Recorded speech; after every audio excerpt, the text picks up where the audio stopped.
Hello and welcome, guys. Welcome back to Global Lens with Avantika. And today we are going to discuss about a very important and current topic, which is about Iran and what is happening in Iran and US का उसमें क्या stance है and all that put together and why the situation has come to this point.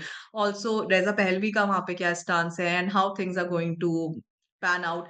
Israel का क्या stance है and उसके लिए we have Umesh ji with us. Welcome to the show, Umesh ji.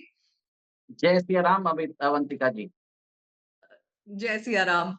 So it's so nice to have you on this show. And I would, first of all, I would start uh, with this thing कि Iran में जो अभी 28 दिसंबर से protest चल रहे हैं हम्म, और जिस तरीके से वो एस्केलेट हुए हैं और उसमें अब यूएस का इंटरवेंशन तो होना ही था, तो यूएस का इंटरवेंशन भी होने लगा है और कुछ इंटरवेंशन जो अभी क्लियर नहीं है, जैसे इजराइल का नहीं है और फिर इसमें खुमीनी किस तरीके से अपना बचाव कर सकते हैं, रज़ा पहलवी का क्या इसमें एंगल है, तो उन सारी चीज़ों के बारे में हम जानना चाहेंगे। आपका क्या कहना है इस पे? देखिए सबसे पहले तो जो इरानियन जो रेवोल्यूशन हुआ था 1979 के बाद, इस जी। तरह से 2022 से कंटिन्यूअसली ईरान के अंदर एक हुँ, तरह से प्रोटेस्ट चालू हो चुका है। हुँ, देखिए सबसे पहले मैं इसके अंदर लेके जाऊँगा कि आईआरजीसी के जो जनरल थे कासिम सुलेमानी को हुँ, हटा दिया गया था इन 2020 बाय मोसाद। उसके हुँ, बाद उनके जो न्यूक्लियर साइंटिस्ट थे मोहसिन फखरुज़ादा, उनको भी हुँ, ऐसे ही एलिमिनेट कर दिया गया। और हुँ, एक तरह से लास्ट ईयर जो युद्ध हुआ था बिटवीन ईरान एंड इज़राइल, उसके यस। अंदर टॉप लीडरशिप ऑफ ईरान जो जितने भी जनरल्स हैं की पोज़ीशन, दे वर एलिमिनेटेड। उससे हुँ, पहले आप देखिए उनके जो प्रेसिडेंट थे Ibrahim Raisi, um, he also died on in an accident. कुछ हुँ, लोग बोलते हैं कि that is a possible Mossad sabotage as well. So what we are seeing is important key people in Iran being actually eliminated और वो हुँ, एक तरह से khomeini का जो कंट्रोल है, जो उसको हुँ, वीकन कर किया जा रहा है हुँ, इंस्टीट्यूशनली, वो हम हुँ, देखा जा रहा है। हुँ, सेकंड एक और एक चीज़ है, ईरान के अंदर इलेक्शंस भी हो रहे हैं, पर वहाँ पर जो वोटिंग हुँ, परसेंटेज है, it says that it is around 30 to 35% means hmm, the large percentage of the population are not actually exercising the franchisee, means they are disillusioned with the Khomeini government.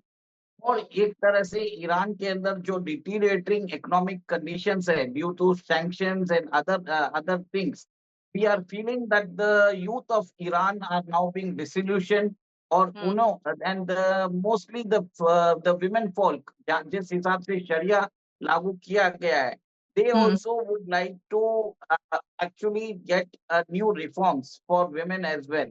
जैसे हुँ, Saudi Arabia ने वक्त रहते ही करना चालू कर दिया था, Iran actually did not get this signals और उन्होंने khomeini ने एक तरह से एक रिजिड कंट्रोल बना के रखा।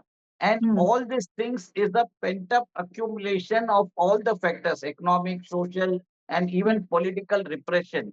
And coupled with that, America और इज़राइल का कोवर्ट सपोर्ट प्लस हुँ, बिग टेक का एक तरह से एम्प्लीफाइड कैंपेन प्लस हुँ, स्टारलिंक का सपोर्ट है, जिसमें बताया जाता है कि ईरान के अंदर 40,000 to 50,000 स्टारलिंक के टर्मिनल्स हैं और they are operating in spite of the internet being cut off for the hmm, past around 4 to 5 days. Hmm. Right. लेकिन इसमें उमेश जी मैं ये आपसे जानना चाहूंगी, आपने इकोनॉमिक, सोशल और पॉलिटिकल इश्यूज की बात की है, लेकिन अगर हम बात करें, सबसे पहले इकोनॉमिकल इशू की बात करते हैं। जो ईरानियन करेंसी है वो बहुत ज्यादा लो वैल्यूएशन, लोएस्ट वैल्यूएशन पे आ गई है in terms of US dollars. तो वो आपको क्या लगता है, वो उसका रीजन क्या है, वो इतना डिट्योरेट किस तरीके से हो गई है? कंटिन्यूअस सैंक्शंस लगा के रखे हैं और जिस हिसाब से Iran has been forced to sell its oil at discounted prices to Beijing and जिस हिसाब से इन्वेस्टमेंट्स फ्रीज होके रखे हैं, we hmm, feel that Iran को एक तरह से चोक कर दिया गया है economically and hmm, China is actually doing a great thing in Iran by they had signed an agreement in 2021 where they had stated that they will be investing around $400 billion in Iranian infrastructure for discounted Iranian crude oil. अब बात ऐसी आ रही है कि China जो है Iran से $15 तक का जो डिस्काउंटेड प्राइसिंग है, वो लेता हुँ, जा रहा है ईरान से। अब हुँ, सबसे बड़ी बात है, America wants to cut off this supply lines to for China. उन्होंने निकोलस मदुरो के एक्सट्रैक्शन के बाद भी यही किया, और कल तो ट्रम्प ने खत्म कर दी जब उसने बोला कि 50 मिलियन बैरल जो क्रूड रहेगा वेनेजुएला का, it will be sold and regulated by America. Hmm, Similar thing, America wants to do against China by cutting out its supplies, so hmm, that China be completely is getting reliant only on Russia, and hmm, Russia can get a better price for their oil, and America can also control the oil, crude oil, or Iranian oil in the region as well. Hmm, hmm. Understood. लेकिन ये जो पूरा scenario इस समय है और इतना ज़्यादा उनकी इकोनॉमी कोलैप्स कर कर गई है। अब जब कोलैप्स कर गई है तो उनके सोशल इश्यूज़ तो पहले भी रहे हैं। इनफैक्ट 2023 में भी एक केस आया था सामने। और पॉलिटिकल इश्यूज़ भी बहुत ज़्यादा बढ़ते जा रहे हैं। तो वो everything has come on the surface. But इसमें आप क्या बोलेंगे यूएस का क्या स्टांस है? यूएस ने किस तरीके से इस चीज़ को एक तरीके से ऑन ऑन द एज लाया है वो, या उसने इसको थोड़ा एक्टिवली पुश किया है, या आपको क्या लगता है यहाँ पे? कि देखिए, यूएस ने एक तरह से multi decade multi generational warfare चालू किया है ईरान के ऊपर। उन्हें हुँ, समझ में आ गया कि ईरान को अगर चोक करके अगर हम करेंगे, then only we can decimate the entire Iranian leadership. और हुँ, अब देखिए कि जो उनका जो इयर्स ऑफ सैंक्शंस है, coupled with Mossad's aggression against Iran, दोनों फैक्टर मिलके आज ऐसा सिचुएशन लेके आ चुके हैं कि ईरान के अंदर एक तरह से regime change operation clear cut चल रहा है। रज़ा हुँ, पहलवी जो है वहां से जाके वो बोल रहा है कि इरानियन सपोर्टर्स को कि I um, am with you, America will be with you and all other things. तो कहीं ना कहीं जैसे यूक्रेन हुँ, के अंदर हुँ, विक्टर यानुकोविच को हटा के ज़ेलेंस्की हुँ, को लेके आए, और बांग्लादेश के अंदर शेख हसीना को हटा हुँ, के यूनुस को लेके आए। हुँ, सिमिलरली ईरान के अंदर एक तरह से मोनार्की को रिस्टोर किया जाएगा। मोनार्की हुँ, को रिस्टोर करने के बाद यहाँ हुँ, तक बात आ रही है कि यूएस के जेट्स जो हैं वो पाकिस्तान में भी देखे गए हैं, और पाकिस्तान की एयर स्पेस को भी यूज़ कर रहे हैं, and there is a talk of possible bombing which might start very soon by America and Diego Garcia, और पाकिस्तान, कराची एंड ईरान, ये हुँ, से रूट लिया जा रहा है for a possible bombing in Iran. ये कभी भी चालू हो सकता है, अभी भी एक तरह से डेलिब्रेट किया जा रहा है how things are moving out.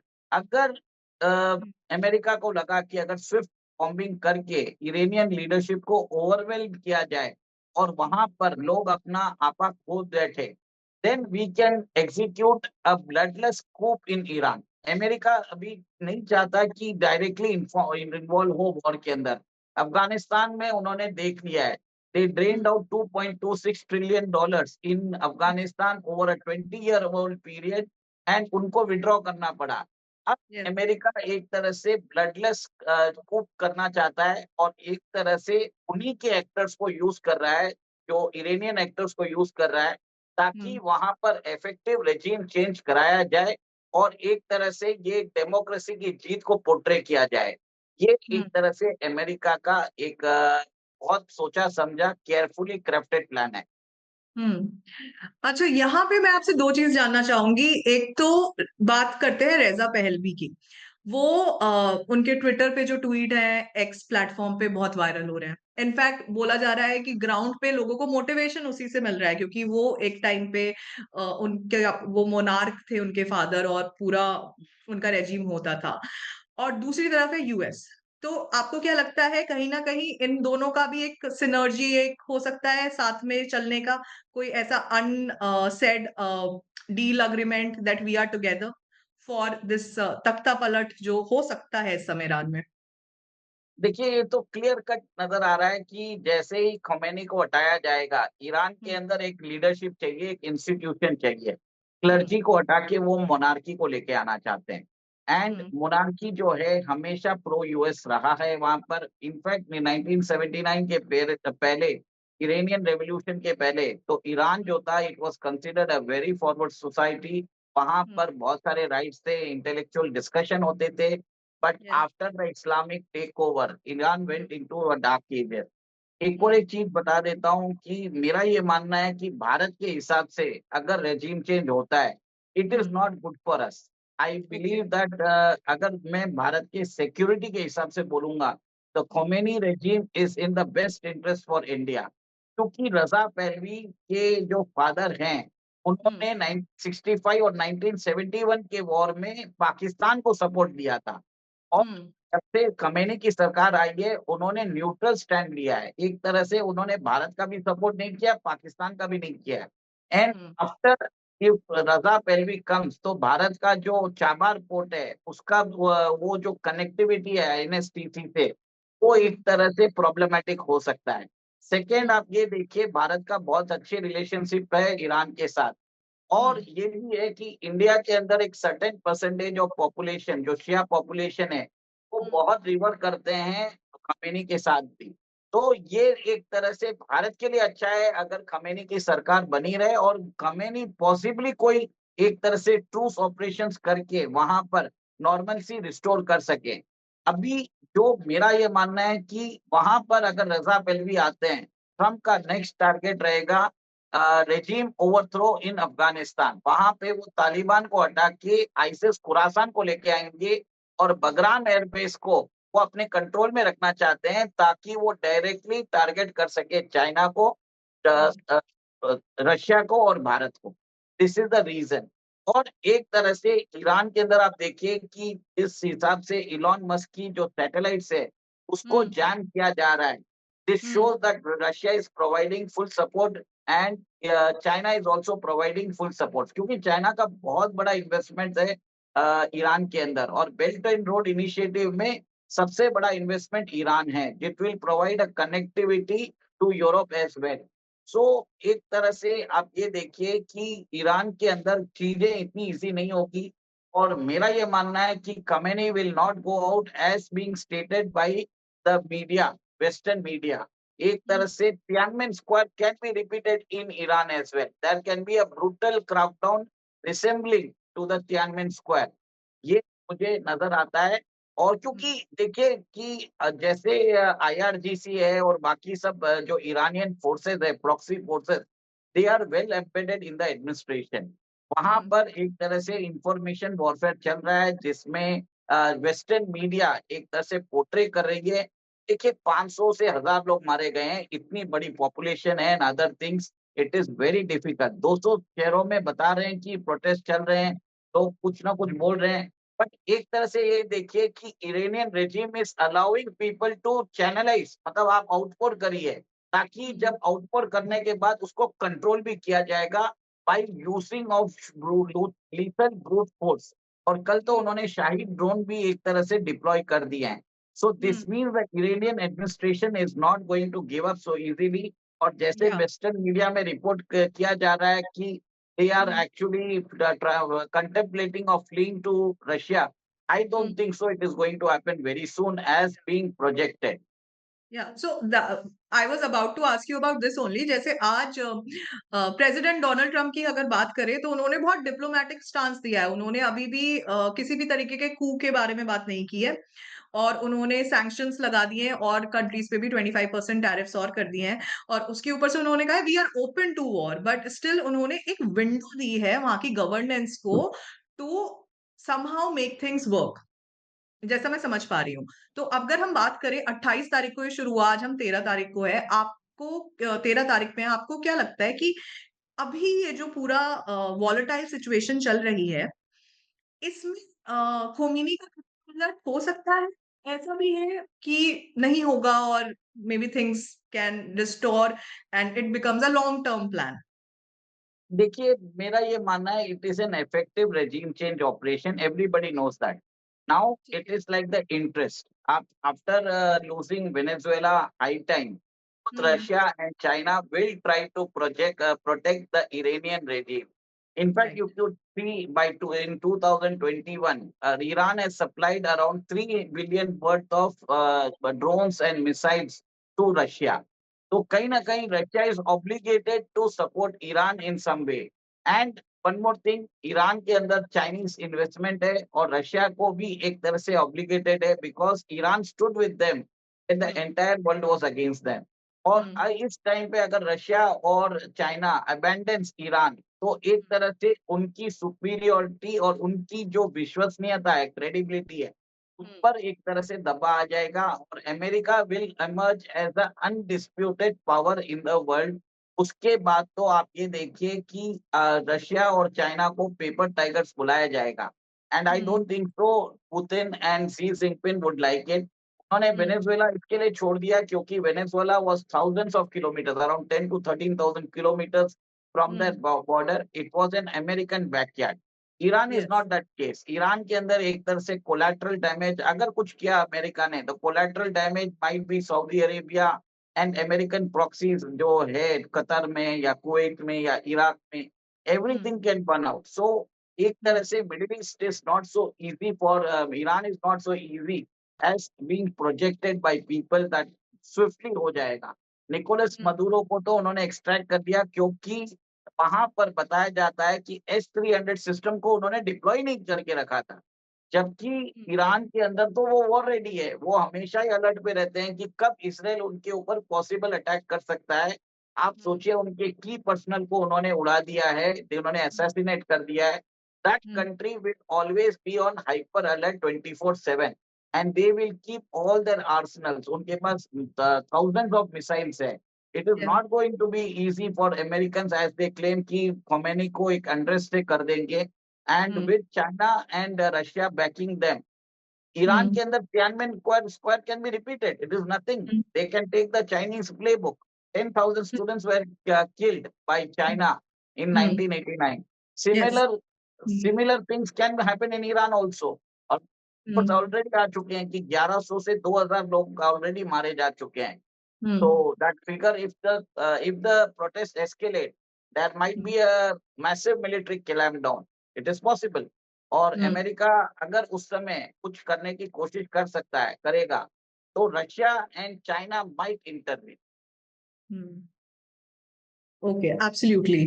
तो इसमें अब 2 चीज़ें हैं, अगर ईरान में रेजिम चेंज होता है, तो पूरा मिडल ईस्ट हिलेगा अब, क्योंकि अब जो भी थोड़ी स्टेबिलिटी है, जैसे सऊदी में स्टेबिलिटी है, कुवैत में है, कतर में है, ये कुछ-कुछ जगह है जहाँ स्टेबिलिटी है, बहुत सारी जगह पे ऑलरेडी नहीं है, येमेन में नहीं है, सीरिया में नहीं है, few other places are already in conflict from last 10, 12, 15 years.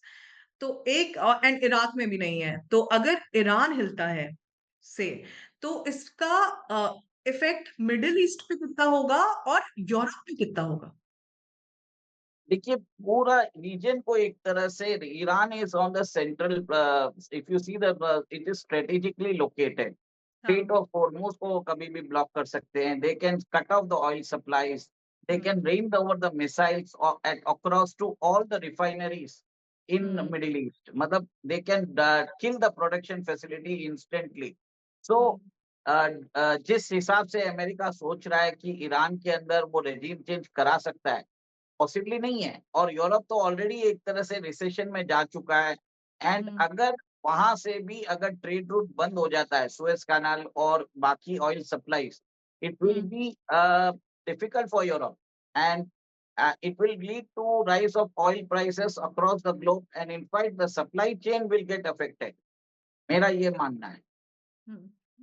और उमेश जी, एक आखिरी सवाल, इस पूरे ऑपरेशन में अभी इज़राइल बिल्कुल चुप है, कुछ नहीं बोल रहा वो इस समय, जबकि उनका जून में already they had one conflict, Israel and Iran.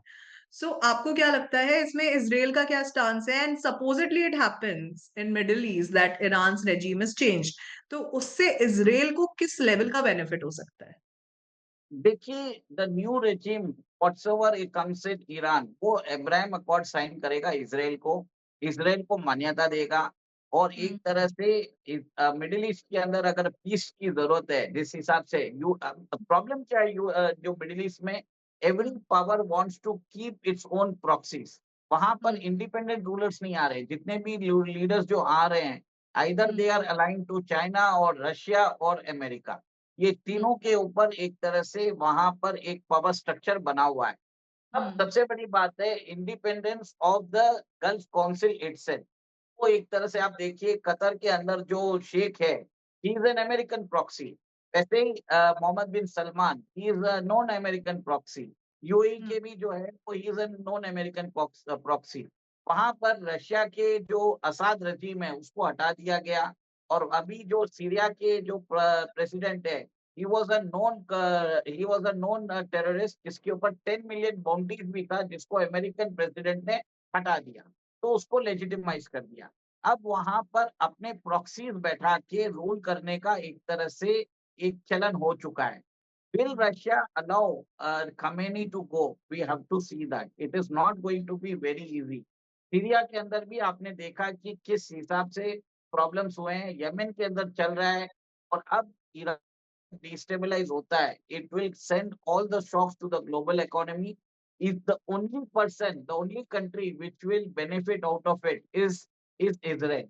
और why will the world do a regime change just to benefit Israel? America को जब तक उसका बेनिफिट नजर नहीं आएगा, वो वहां पर रेजिम चेंज नहीं कराएगा, और वो हम्म। फोर्सिबली नहीं करेगा, क्योंकि it knows that regime change से ज्यादा स्टेटस को मेंटेन करने में फायदा है। इंटरनली वीकन करो ताकि वहां पर कुछ चेंजेस आए और ऑटोमेटिकली हो जाए। ब्लडलेस कुछ चाहता है अमेरिका, इसराइल भी चाहता होगा, पर इसराइल नोस कि अगर बाई चांस अगर दूसरा भी वो कोई आ गया और वो इस्लामिक सेंटिमेंट्स लेके वापस इसराइल को टारगेट करते हैं, क्योंकि मुस्लिम वर्ल्ड में आप देख लीजिए वहां पर एंटी इसराइल सेंटिमेंट्स और प्रो गाजा सेंटिमेंट्स से कोई भी लीडर जल्दी पॉपुलर होता है। सो हम्म। एक कमेनी गया तो दिस डज नॉट मीन कि इसराइल एक तरह से सेफ है। Any hmm. Other leader can come as a alternative, it can happen, not now but in future. So the hmm. threat will remain to Israel. But America will definitely not like a leadership change just to benefit Israel. It will see what it can control in Iran. अगर वहां पर अगर कोई regime आता है which wants to be an American proxy, then hmm. only America will take some hard decision of bombarding Iran. It is not going to be so easy. Lot of consideration has to be done, and the role of Putin and Xi Jinping has hmm. to be seen as well, because behind the doors Vladimir Putin and Donald Trump are very good friends. Everybody knows that. So lot of backroom maneuvering will happen between hmm. Steve Witkoff and Dmitry, who is one of the close associate of Vladimir Putin. So we do not know what of things will be behind the curtains. So what will be the quid pro quo and other things? Because what happens, Avantika ji, global powers do not directly target each other. They will target the interest of their adversaries in the region and try to gain more power. This is what America and Russia will do. हम्म। ठीक है। ठीक है उमेश जी, मतलब ये काफी insightful session था, आपने जो भी बताया। एंड कुछ और आप ऐड करना चाहते हैं इसमें? मैं एक ही चीज बोल रहा हूँ कि we should not get involve in the Iranian and Israel के कॉन्फ्लिक्ट में, और ये America, because I believe the Khamenei regime is in the best interest of India. We hmm. have to be very much careful, and जिस हिसाब से regime change operations चलाया जा रहा है और Gen Z हम्म। को भड़काया जा रहा है, a hmm. possible narrative India में भी आ सकता है कि we need to carry out similar thing in India also. We need to be careful about the wokeism which is being spread by the West to engineer regime changes across the world. It has happened in Sri Lanka, it has happened in Bangladesh, it has happened in Nepal. We have hmm. to be very much extremely careful. And there has been instances to delegitimize constitutional bodies in India, to delegitimize the election of the present government.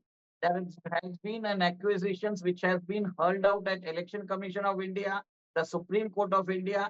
Similar thing which has happened in Ukraine. So India is a very large country, but the Western media has already been activated to cultivate, to sow the seeds of wokeism to engineer a regime change in India in future as well. Okay and okay, so and there could already be signs about it, but इससे कैसे vigilant कोई रह सकता है? अगर जेन जी को किसी ने कैप्चर कर लिया, जो कि किया जा रहा है, I mean lot of brain washing is happening, so how can one stay vigilant? Just you need to deliberate. आपको किसी मेरी भी बात को सुनने की जरूरत नहीं है। आप जाके खुद देखिए कि जो लोग आपको इन्फ्लुएंस कर रहे हैं वो बाकी टाइम पे कैसे रिएक्ट कर रहे हैं। जो लोग अगर इंडिया में बोल रहे हैं कि जेंजी को उठना चाहिए, तो क्या वो इरानियन रेजिम के खिलाफ थे? पहले अगर इरानियन रेजिम के खिलाफ थे 2-3 साल पहले, अचानक ये लोग क्यों हो रहे हैं? We need to ask many questions. We have to see the background of that so-called influencers who are trying to do that. उनके पुराने antecedents check करिए, how they have behaved in different situations. Lot of contradictions आएंगे क्योंकि they are working on toolkits. Okay. तो उनको जो बोला जाता है, they will just repeat whatever the toolkit has been suggested for them. So they are not speaking out of morality. तो कहीं ना कहीं कॉन्ट्रडिक्शंस नजर आ जाएंगे उनके कथनी और करने में for a period of time. And this is the best way we should do a due diligence which is required right now. ठीक है Umesh ji, thanks a lot आपके टाइम के लिए, आपकी नॉलेज के लिए। आपने बहुत कुछ बताया। होपफुली पीपल आर विजिलेंट और वो भी समझेंगे कि क्या हो सकता है। एंड मैं आज के लिए ये सेशन खत्म करती हूँ। हम फिर मैं से एक will be in touch because मैं मैं एक और एक पॉइंट कर रहा हूँ। माय व्यूज हाँ। Are basically from the point of security and sovereignty of India. मैंने हम्म, यहाँ पे इरानियन रेजिम को इसके लिए सपोर्ट किया क्योंकि इंडिया का कमर्शियल इंटरेस्ट और जो logistical interest lies with the continuity of the Khamenei regime in Iran. But I would definitely like the Khamenei regime to do something what MBS has done in Saudi Arabia. This is what I can say right now. This is the thing best thing I would like to say in the end. Okay so basically they improvise and they only stay. Mhm. Perfect. ठीक है Umesh ji, thanks a lot. Thank you for your time. Thank you very much. Jai Siya Ram.